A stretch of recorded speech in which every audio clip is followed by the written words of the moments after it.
The scent of diesel exhaust and freshly cut St. Augustine grass hung thick in the humid evening air, a familiar perfume for suburban Texas. But it was the crunch of gravel under the tires of a black and white unit, its light bar painting my quiet cul-de-sac in frantic pulses of blue and red that made my blood run cold. This wasn't a noise complaint. This was a declaration of war, delivered by a woman in a pink polo shirt and a face pinched with the sour triumph of a tyrant. Brenda Whitlock, the HOA president, stood on my manicured lawn, manicured to her own obsessive bylaws, mind you, her arms crossed over a chest swollen with self-importance. She'd called the cops, on me, for the crime of unloading my own groceries on my own property. The two young officers, looking uncomfortable and out of their depth, shifted their weight, as she jabbed a finger in my direction. "That's her, officer," Brenda shrilled, her voice like nails on a chalkboard. "She's the one causing a public disturbance and refusing a direct order from an HOA board member." The order had come from her son, Kyle, a lanky, sullen 19-year-old with a complexion like uncooked pizza dough and a demeanor that screamed entitlement. He'd rolled up in his jacked-up F-250 minutes earlier, music blasting, and killed the engine just to deliver his mother's edict. I'd been wrestling a heavy bag of dog food out of my SUV when his shadow fell over me. "You can't park that here," he'd said. Not a request, but a command, chewing on a toothpick and looking at my vehicle like it was something he'd scraped off his boot. I'd blinked, the setting sun warm on my neck. "Kyle, it's my driveway. I'm unloading. HOA rules. No obstructing the sidewalk with vehicles for more than 5 minutes during loading and unloading. You've been here at least 7. He smirked, a nasty little twist of his lips. "My mom's the president. I'm basically enforcement, so move it. Now." The smell of his cheap cologne, something cloying and aquatic, mixed with the earthy scent of the bag of kibble in my arms. I'd taken a slow breath. The weight of the long day, the paperwork, the budget meetings, the endless political chess game downtown, settling on my shoulders. I was home. This was supposed to be my sanctuary. "The sidewalk isn't obstructed," I said, my voice even, calm, a tone I used with belligerent drunks and rookie cops who'd gotten in over their heads. "And even if it was, the rule is meant for moving vans, Kyle, not for bringing in a week's worth of groceries." His eyes, pale and hostile, dropped to the bags in my car, then back to me. A flicker of something uglier passed through them. "We don't make exceptions. Especially not for people who think the rules don't apply to them." The implication hung in the air, heavy and toxic. The people he was referring to. Me, the only black family on a block of sprawling brick colonials and impeccably white residents. We'd moved in 6 months ago, a hard-won peace after decades of apartments and the constant grind of the job. We'd followed every absurd rule, jumped through every hoop. The right shade of beige for the exterior paint, the approved species of shrubbery, the specific type of mailbox down to the model number. We'd done it all, believing it was the price of peace. But for Brenda and Kyle, our compliance was never the point. Our presence was the problem. "I'm not moving my car, Kyle," I said, the steel in my voice making him blink. "I'll be done in 3 minutes. You can tell your mother I said that." That's when he'd leaned in, his voice a low, venomous whisper meant only for me. "Or what? You gonna call your baby daddy? Get your welfare check and buy the whole street? You people always think you can just do what you want." The words landed like a physical blow. The casual, effortless racism of it. The sheer, unearned arrogance. I felt a familiar heat rise in my chest. The old, protective fury I usually kept locked down tight behind a badge and a professional demeanor. But I wasn't Commander Evelyn Shaw of the Dallas PD right now. I was just a woman being harassed on her own doorstep by a bigoted child. I didn't say a word. I just looked at him, my gaze flat and steady, until his smirk faltered. He took a step back, pulled out his phone, and muttered, "You're done." So done. 15 minutes later, the cops arrived, which brought us to now. Brenda preening, the officers hesitant, and me, standing there with a 60-pound bag of dog food still in my arms, my biceps screaming in protest. "Ma'am," the older of the two officers began, his nameplate reading Jenkins. "Is there a problem here?" "The problem," Brenda cut in before I could speak, is her blatant disregard for community standards and her belligerent attitude toward my son, who was simply performing his civic duty. Jenkins looked at me, his expression a mask of polite inquiry. Ma'am? I finally lowered the bag of dog food to the paved driveway with a soft thud. I straightened up, rolling my shoulders back. The movement was practiced, authoritative. I saw Jenkins's eyes flicker, noticing the shift in my posture, the sudden change in my energy. Officer Jenkins, I said, my voice losing all traces of suburban mom weariness. It was now the voice I used in my briefing room. Clear, precise, unmistakably in command. The only disturbance here is Mrs. Whitlock's son verbally accosting me on my private property, and then Mrs. Whitlock herself using city resources to settle a personal and, frankly, discriminatory grievance. Brenda's jaw dropped. How dare you? I am the HOA president. This is my duty. Your duty, I repeated, taking a single step forward. The movement made both officers subtly straighten their own postures. Does your duty include enforcing non-existent parking rules? Or does it extend to your son using racial slurs to intimidate homeowners? Kyle, who had been lurking by his truck, puffing out his chest, went pale. She's lying. I never said that. Quiet, Kyle, Brenda snapped, but her confidence was cracking. She looked at Officer Jenkins. She's obviously trying to deflect from her own violation. Are you going to do your job or not? Jenkins looked from her florid, furious face to my calm, implacable one. He was a good cop. I could see him running the calculus. The hysterical HOA busybody versus the composed homeowner who carried herself like she owned the room. He was missing one crucial piece of data. Ma'am, he said to me, choosing his words carefully. We did get a call about a dispute. Is there any way we can resolve this peacefully? Maybe just move the vehicle to de-escalate? It was a reasonable request, to anyone else. But I knew, with a cold certainty born of 22 years on the force, that de-escalation with a bully like Brenda was just another word for surrender. Give her an inch tonight, and tomorrow she'd be measuring my grass with a ruler and fining me for a dandelion. I gave Jenkins a small, thin smile. I appreciate your desire to keep the peace, officer. But this isn't about a parked car. This is about abuse of power. And that, I said, finally reaching into the back pocket of my jeans, is something I take very, very personally.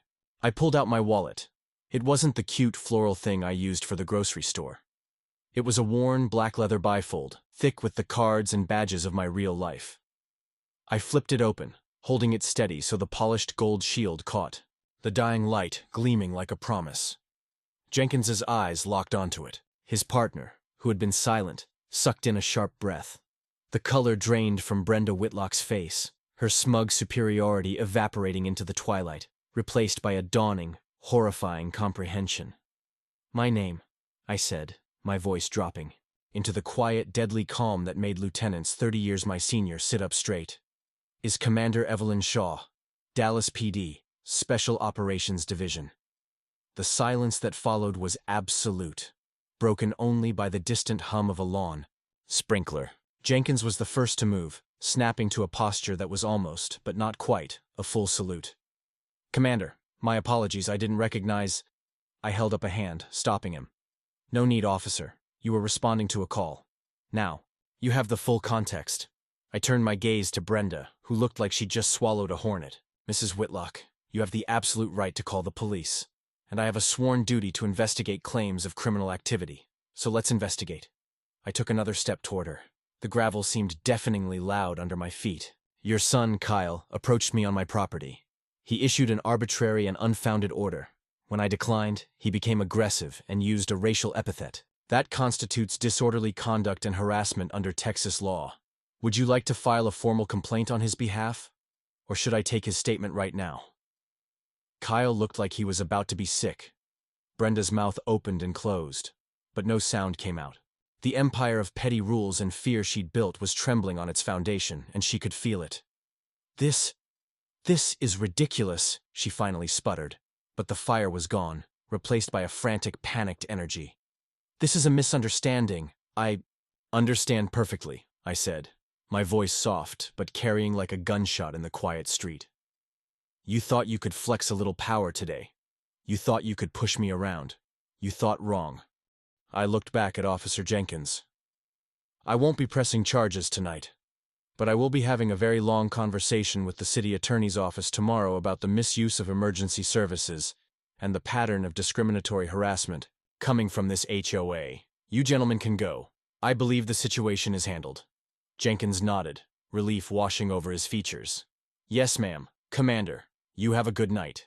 They retreated to their cruiser with a speed that was just short of unseemly, the engine coughing to life before the doors were even fully closed. The blue and red lights vanished, leaving us in the peaceful amber glow of the streetlights. Brenda stood frozen, a statue of utter defeat. Kyle had already slunk back into his truck, refusing to make eye contact. The smell of their shame was almost as pungent as Kyle's cologne. I bent down, hefted the bag of dog food back into my arms, and turned toward my front door. I stopped with my hand on the knob and looked back at her one last time. Oh, and Brenda? I said. She flinched. The next time you have a civic duty to perform, knock on my door yourself. Don't send your racist boy to do your dirty work. I walked into my house, closing the door firmly on the silent, stunned world outside. The cool, air-conditioned air was a relief. I leaned against the solid wood of the door, my heart finally beginning to slow its frantic rhythm. I could hear my husband in the kitchen, clattering pans, and the joyful bark of our golden retriever, my sanctuary. But the fight wasn't over. It had just begun. I had seen the look in Brenda's eyes as the police car pulled away. It wasn't just humiliation. It was a pure, unadulterated fury. I had publicly dismantled her authority, exposed her son's bigotry, and revealed her own power play as a pathetic farce. A woman like that doesn't just slink away. She regroups, she plots, she comes back harder, meaner, and with nothing left to lose. I knew, with a cold certainty that settled deep in my bones, that the eviction notice was already coming. The frivolous lawsuits, the code violations pulled out of thin air, the smear campaign to turn the neighborhood against us. This was Act 1.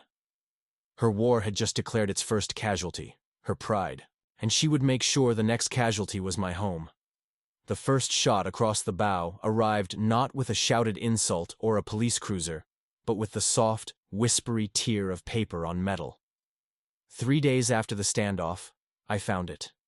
A bright, yellow violation notice, tucked under the windshield wiper of my personal car, its plastic sleeve already beaded with the morning's dew. The scent of rain on hot asphalt filled the air, a clean smell at odds with the petty ugliness in my hand. Violation, Code 14B, unauthorized aesthetic deviation. The offense? My garden gnome. A chipped, cheerful little guy with a faded blue hat that my daughter Chloe had painted for me years ago. He sat nestled among the lavender and salvia, a tiny, whimsical rebellion against the soul-crushing conformity of the neighborhood. According to the notice, he constituted an unapproved lawn ornament and was detrimental to the community's uniform aesthetic. The fine was $200. I crumpled the paper in my fist, the sound loud in the quiet morning. This was Brenda's language. Not a direct confrontation, she was too smart for that now, but 1,000 tiny cuts, a death by 1,000 bureaucratic paper cuts. She was using her weapon of choice, the bylaws, a weapon she assumed I couldn't possibly understand. The next one came that afternoon, slipped into our mail slot. Violation, Code 8D, improper refuse receptacle placement. The trash cans had been at the curb for pickup, but were brought back in 14 minutes past the HOA-mandated 7 p.m. deadline. Another $150. My husband, Ben, a man whose patience was as deep as a well, sighed as he read it over my shoulder. The smell of his aftershave, something warm and sandalwood, usually calmed me. Not today. Evie, she's just trying to get under your skin. It's what she does. She's not just trying, Ben. She's succeeding, I said, my voice tight. I could feel the trap closing. This wasn't about the gnome or the trash cans. This was a campaign, a calculated, cold-blooded siege designed to exhaust us, financially and emotionally, until we either capitulated or left.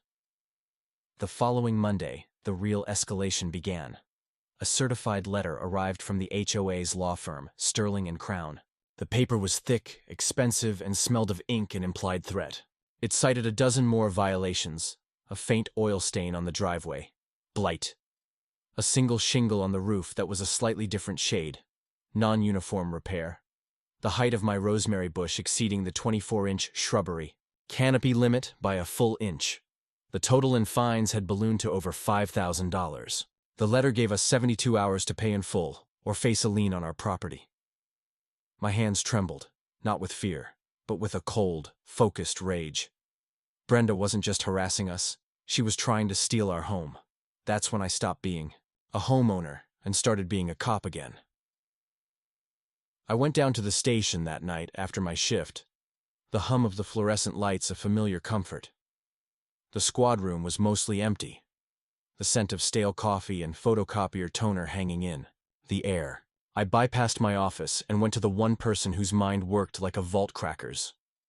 Detective Luis Garcia was a wiry man with a perpetual 5 o'clock shadow and an encyclopedic knowledge of things that didn't concern him. He was our resident digital forensics guru and conspiracy theory enthusiast. His desk was a chaotic monument to both, covered in computer parts, loose wires, and a half-eaten bag of chili lime peanuts. "Commander," he said, not looking up, from 3 different monitors displaying lines of code. "Heard you've got some HOA trouble. The boys in patrol are talking. They said you served that Whitlock woman her entire ass on a plate." He finally glanced up, a grin spreading across his face. "Respect." "I need a different kind of serve, Luis," I said, sliding into the chair beside his desk. "I need you to look into something for me. Off the books. Deep off the books." His eyebrows shot up. "I'm listening." "The Whitlock Springs HOA. Their president, Brenda Whitlock. Her son, Kyle. I need to know everything. Financials, contracts, emails. Any dirt, any leverage, any irregularities." Luis whistled softly, cracking a peanut shell. "HOAs are nasty business. Little fiefdoms with the power to foreclose on your grandma. What exactly are we looking for?" I thought of the expensive law firm, the sudden aggressive fines. "Follow the money, Luis. It always leads somewhere ugly." He nodded, his fingers already flying across his keyboard. "Consider it done. I'll be a ghost in their machine." 2 days later, as I was reviewing use of force reports, my personal phone buzzed. It was Martha Gable, our next-door neighbor, a sweet woman in her 70s with a spine of tempered steel and a legendary rose garden. Her voice, usually steady, was shaking. "Evelyn, you need to come home. Right now." The smell of diesel was the first thing I registered as I turned onto our street. Then the roar of a small excavator. A city public works truck was idling in front of Martha's house, and standing next to it, clipboard in hand, was Brenda Whitlock. Kyle was there too, leaning against his truck, smirking as he filmed everything. On his phone, Brenda had brought in the big guns. Literally. Martha stood on her pristine lawn, her hands pressed to her mouth, her eyes wide with horror.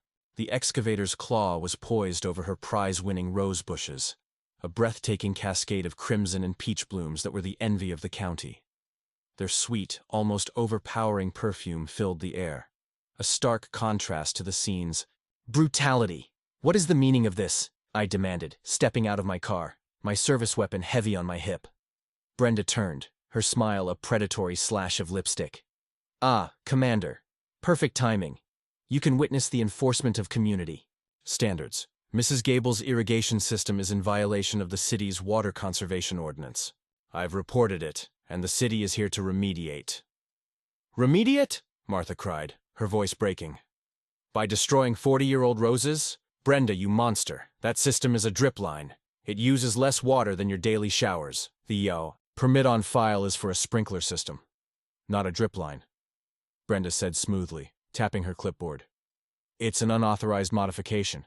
The city doesn't take kindly to people cheating on their water usage." She nodded to the excavator. "Operator, proceed." The machine lurched forward, its metal teeth descending toward the fragile, beautiful plants. "Stop!"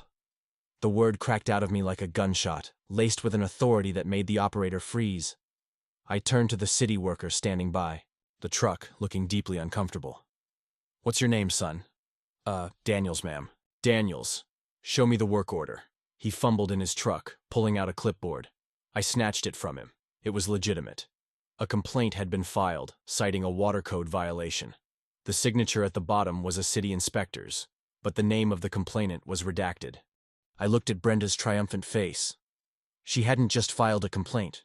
She'd called in a favor. She had someone inside. This was a show of force. A demonstration that her reach extended beyond the HOA, into the very machinery of the city. She was proving that she could hurt anyone who stood near me. My mind raced, sifting through statutes and codes, a lifetime of legal knowledge rising to the surface. Water rights, property law, and then I found it. The knowledge bomb detonated in my mind, clear and perfect. "Daniels," I said, my voice calm, cutting through the tension. "You need to stand down, right now." "Ma'am, I have my orders." "Your orders are based on a faulty complaint," I interrupted. "Texas Property Code, Section 202(07). It explicitly states that an HOA's authority is subordinate to a homeowner's right to implement water-conserving measures, regardless of the specific method, if it reduces overall usage. A drip line is the very definition of conservation. This work order is not just inappropriate, it's illegal. You touch one root of these plants, and I will have you and your entire department in front of a judge for unlawful destruction of property and violation of state law so fast it'll make your head spin." Daniels paled. He looked from my hard eyes to Brenda's furious ones. I need to call my supervisor." "You do that," I said, handing him back the clipboard. "You tell him Commander Shaw from DPD Special Ops is here, and she's quoting chapter and verse. Now get this piece of equipment off this lawn." The operator didn't need telling twice. He killed the excavator's engine, the sudden silence deafening. The smell of diesel began to slowly dissipate, replaced once more by the sweet salvation of Martha's roses. Brenda was vibrating with fury. "This isn't over, Shaw." "It never is with you, is it, Brenda?" I shot back. I turned to Martha, putting an arm around her trembling shoulders. "It's okay, Martha. They're gone." She buried her face in my shoulder, sobbing with relief. "Thank you, Evelyn. Oh God, thank you." Over her head, I locked eyes with Kyle, who had lowered his phone. His smirk was gone, replaced by a look of pure, unadulterated hatred. He mouthed two words, silent but unmistakable in their venom. "You're dead." That night, as I tried to sleep, the image of Kyle's hate-filled face swam behind my eyelids. The smell of roses and diesel warred in my memory. Brenda had tried to destroy something beautiful today, just to prove she could. She'd attacked an old woman to get to me. There were no lines she wouldn't cross. My phone buzzed on the nightstand. A text from Luis Garcia. "Commander, you need to see this. Now. My place." The message was followed by an address. Not the station. His home address. I threw on jeans and a sweatshirt, the cool night air biting as I slipped out of the house. Luis lived in a modest apartment complex that smelled of fried food and disinfectant. He answered the door clutching a mug of coffee, his face grim. "It's bad," he said without preamble, leading me to a desk dominated by more monitors. I followed the money. The HOA's reserve fund for community maintenance? It's a ghost, drained, zeroed out over the last 18 months through a series of transfers to a shell corporation called Whitlock Properties. He brought up bank statements, lines of transactions highlighted in red. My stomach clenched. How much? Just over $250,000. $250,000. Stolen, embezzled from every homeowner on our street. "But that's not the worst part," Luis said, his voice dropping. He pulled up another window. It was a dark web forum, a chat log. I dug into Kyle's digital life. The kid's not just a racist punk, he's in deep. He's bragging online, trying to impress some white nationalist group, selling stolen property. And get this, Luis zoomed in on a line of text. He's talking about getting a piece, a gun. He says he's got a score to settle with a... Luis hesitated, looking at me with pity. With a nutter cop bitch who's messing with his family. The air left my lungs. The hum of Luis's computer tower was the only sound in the room. Brenda's embezzlement was a scandal. But her son was a tangible, immediate threat. He wasn't just sending violation notices. He was talking about sending bullets. I thought of Chloe's laughter echoing through our house, of Ben reading on the back porch. My home wasn't just under financial siege. It was in the crosshairs of a violent, radicalized young man whose mother would seemingly stop at nothing to protect her own corruption. Luis handed me a printed transcript of the chat logs and a flash drive containing all the financial data. The papers felt heavy in my hand like a condemned warrant. "What are you going to do, Commander?" Luis asked, his face etched with concern. I looked down at the evidence in my hands, the proof of Brenda's crimes, the proof of Kyle's violent intentions. This was no longer a neighborhood dispute.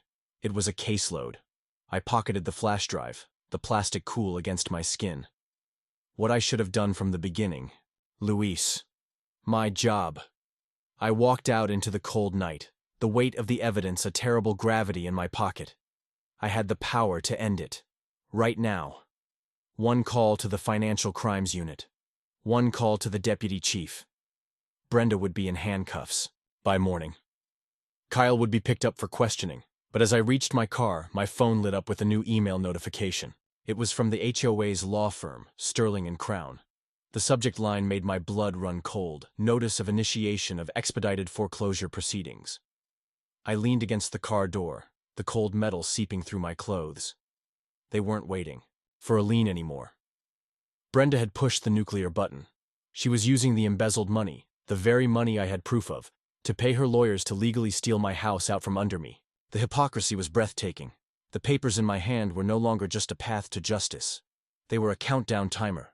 If I went to the police now, it would take days, weeks, to process the arrest, to get a warrant for the HOA's financial records. And in that time, the foreclosure machinery would keep grinding forward, an unstoppable legal juggernaut. I had the evidence to put her away for years. But if I used it the conventional way, I'd still lose my home. Brenda had planned for this. She'd built a trap within a trap. I couldn't just arrest her. I had to destroy her, completely, publicly. I had to dismantle her entire world. Just as she was trying to dismantle mine, I started the car, the engine's growl sounding unnaturally loud in the sleeping neighborhood. I knew what I had to do. It was risky. It was borderline. It was the kind of move that could end a career if it backfired. I had to go to war not as Commander Shaw of the Dallas PD, but as Evelyn Shaw, homeowner. And my battlefield wouldn't be a courthouse. It would be the next HOA meeting. The air in the Whitlock Springs Community Center meeting room was thick and stale. A cocktail of old coffee, floral perfume, and the sharp, acrid scent of human anxiety. It was standing room only. Every homeowner was there, drawn by the seismic rumors that had been rippling through the neighborhood for days. They sat on folding chairs that squeaked and groaned under their weight, a restless audience awaiting a play they didn't know was about to become a public execution. I stood at the back, near the fire exit, my arms crossed. I wore civilian clothes, dark jeans, a simple black blouse, but I felt the weight of my service weapon on my hip like an anchor. Ben was beside me, a solid, silent pillar of support. He didn't know the full plan, only that I had evidence, and that the night would end with our freedom or our ruin. At the front of the room, on a raised dais, sat the Empire. Brenda Whitlock held court at the center of a long table, flanked by her sycophants on the HOA board. She was dressed for victory. In a sharp crimson blazer, her hair shellacked into an immobile helmet, she looked out over the crowd with the placid, smug expression of a monarch surveying her subjects. She believed this was her victory lap, the final legal crushing of the troublesome Shaw family. To her right, leaning against the wall with his arms crossed, was Kyle. He wore a sneer like a uniform, his eyes scanning the crowd until they landed on me. The hatred in his gaze was a physical thing, a cold spike across the crowded room. He looked away, confident, arrogant. He had no idea the walls were already closing in. Brenda called the meeting to order with a sharp tap of her gavel, a ridiculous, self-important prop. The sound echoed like a starter's pistol. "We have a full agenda tonight, neighbors," she began, her voice syrupy with false benevolence. "But first, we must address a grave matter of non-compliance that threatens the very integrity of our community." She didn't even look at me. She addressed the crowd, making me a specter, a cautionary tale. Despite numerous warnings and opportunities to rectify violations, one homeowner has chosen a path of belligerent defiance. She held up the stack of violation notices like a priest offering a sacrament. Fines have gone unpaid. Legal directives have been ignored. Therefore, on the advice of our council, the board has voted unanimously to initiate expedited foreclosure proceedings on the property at 18427 Magnolia Lane. A gasp rippled through the room. Heads turned, eyes wide, looking for me. Foreclosure was the nuclear option, the ultimate punishment. Martha Gable, sitting in the front row, clutched her purse so tightly her knuckles were white. Brenda finally deigned to look at me, a tiny cruel smile playing on her lips. The floor is now open for comments from the membership, though I doubt the homeowner in question has anything to add at this late stage. That was my cue. The trap she'd set, and I'd walked right into it. The squeak of my shoes on the linoleum floor was the only sound as I walked down the center aisle. Every eye was on me. I could feel the mixture of pity, curiosity, and from some satisfaction. I stopped at the microphone set up for residents, directly facing the dais. "Mrs. Whitlock," I said, my voice calm, amplified through the room's cheap speakers. "You're right. I do have something to add." Brenda's smile didn't falter. "Your emotional appeals have no place here, Ms. Shaw. This is a matter of law and contract." "I couldn't agree more," I said, pulling a small thumb drive from my pocket. "It's always about the contract and the law. For instance, the Texas Property Code is very clear on the fiduciary responsibilities of an HOA board. Would you like to explain those responsibilities to everyone, Brenda? Or should I?" A flicker of uncertainty crossed her face. The use of her first name, the shift in my tone. It was no longer defensive. It was prosecutorial. "This is not the time for a legal seminar," she snapped, reaching for her gavel. "If you have a relevant point, my point is $287,500, I said, the number hanging in the air, stark and immense. "That's how much is missing from the HOA's reserve fund. The fund every single one of you pays into every year for roof repairs, road repaving, park maintenance." The room went dead silent. The only movement was Kyle pushing himself off the wall, his sneer replaced by a confused scowl. "That's the outrageous lie," Brenda blustered, her face flushing. "How dare you? This is slander. I'll have you sued into oblivion." "Slander is spoken," I replied, my voice ice. "Libel is written, and the truth is an absolute defense against both." I held up the thumb drive. "The financial records are all right here. Wire transfers, every one of them, from the HOA's operating account to a shell corporation called Whitlock Properties, and from there, into a personal account held by one Brenda Marie Whitlock." The gasps this time were louder, followed by a low, angry murmur.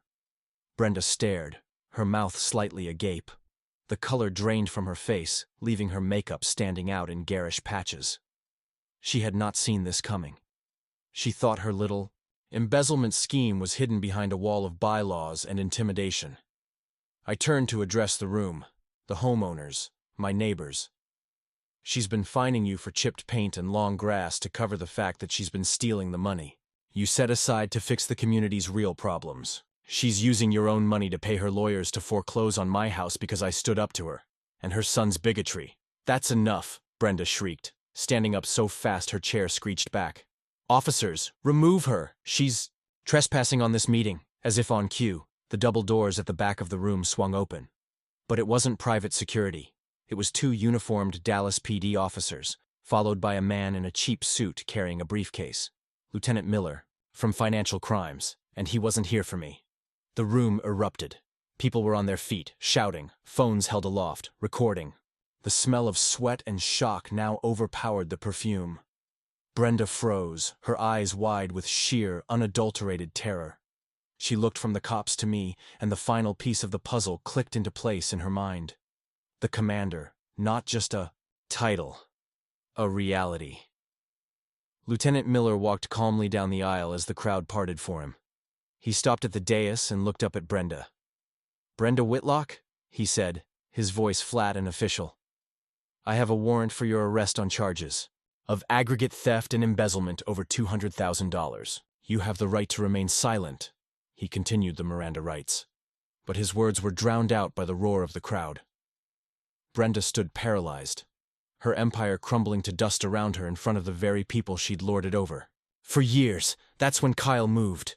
"Get away from my mother," he screamed, his voice cracking with rage. He lunged forward, not at the officer, but at me. His face was a twisted mask of fury, his hand diving under his jacket. The training took over. Years of muscle memory compressed into a single, fluid second. The room seemed to slow, the shouts becoming a dull roar. I sidestepped his lunge, grabbing his extended arm and using his own momentum to swing him around, driving him face first, into the wall beside the dais with a sickening thud. The impact rattled the cheap-framed photos of past HOA events. I wrenched his arm behind his back, my knee in his spine, and pat him down. My fingers closed around the cold, hard metal tucked into the waistband of his jeans. I pulled it free and held it up for the entire room to see. A cheap, snub-nosed .38. Revolver. The crowd's outrage turned to screams of pure panic. "He's got a gun!" someone yelled. The two uniformed officers were on him in an instant, pulling his other arm back, snapping cuffs on his wrists. As they hauled him up, his face was a bloody mess, his nose broken from the impact with the wall. He spat a bloody glob onto the floor, his eyes locking with mine, filled with a hatred so profound it was almost pitiable. "You bitch," he snarled, struggling against the cuffs. "I was gonna protect my mom. I was gonna stop you." "Kyle Whitlock," I said, my voice loud and clear, cutting through the chaos. "You are under arrest for the unlawful carrying of a weapon, assault, and making terroristic threats." I looked at the lieutenant. "I'll need to add that to your paperwork, Mike." He gave me a grim nod. The room was in absolute bedlam. Cameras flashed, people cried. Brenda was sobbing now, her hands cuffed behind her back, her perfect hair falling in her face as the officers led her away. She kept screaming, "My son! What are you doing to my son?" The monarch had fallen. The tyranny was over. I turned back to the microphone, which was still live. I tapped it. The feedback whine cut through the noise. "Everyone, please, take your seats." Slowly, shakily, the crowd complied. They looked at me not as a pariah, but as something else entirely. A liberator, an avenger. "The meeting isn't over," I said, my voice firm but calming. "We have business to attend to. According to the HOA bylaws, the real ones, not the ones Brenda twisted, in the event of the president's incapacity or removal, the board is dissolved. An emergency election must be held." I looked at the terrified, shell-shocked board members, still sitting at the table. "I move that we elect an interim president to oversee the audit of our finances and the proper management of this community until a full election can be held. I nominate Martha Gable." A wave of applause started, tentative at first, then building into a thunderous, cathartic roar. Martha stood, her eyes filled with tears, and made her way to the front. She took the ridiculous gavel from where it had fallen from Brenda's hand. She looked out at the community, her community, and brought the gavel down with a soft, decisive tap. "All in favor?" she asked, her voice strong and clear. The "aye" that echoed in the room was unanimous. The aftermath was a blur of handshakes, tears, and grateful words. The police led the Whitlocks away. The neighbors lingered, talking in excited, relieved clusters, the scent of their fear replaced by the electric buzz of justice. Later, as Ben and I walked out into the cool, clean night air, the smell of rain-washed pavement was a benediction. The street was quiet. Our street. Our home. He put his arm around me, pulling me close. "You did it," he whispered, his voice thick with emotion. "You really did it." "We did it," I corrected, leaning into him. I looked up at our house, its windows glowing with warm, welcoming light. The garden gnome, my daughter's gift, stood guard by the lavender, his faded blue hat a badge of honor. He was no longer a violation. He was a monument, a small, defiant testament to the fact that some fights are worth having. That bullies, whether in schoolyards or in homeowners associations, rely on the silence of good people. And that sometimes, the only way to keep your sanctuary is to stand your ground and fight for it with everything you've got. The system had worked. Not the corrupt, petty system of the HOA, but the real one, the law, the truth, and the unshakable belief that no one, no matter how small they try to make you feel, is above it. The war was over. And for the first time since we'd moved in, the peace that settled over Whitlock Springs was real. It was the peace that comes not from the absence of conflict, but from the presence of justice. And it smelled sweeter than any rose garden in the world. This was our story. But the fight against overreach and corruption never truly ends. It's fought in neighborhoods just like yours every single day. If you've ever stood up to a petty tyrant, if you've ever believed in holding the powerful accountable, then share this story. Tag a friend who needs to hear it. Because the more we share these victories, the brighter we make the line that tells them, you cannot cross us. You will not win. Drop a yes in the comments if you believe no one is above the law. And subscribe. Because your story could be next.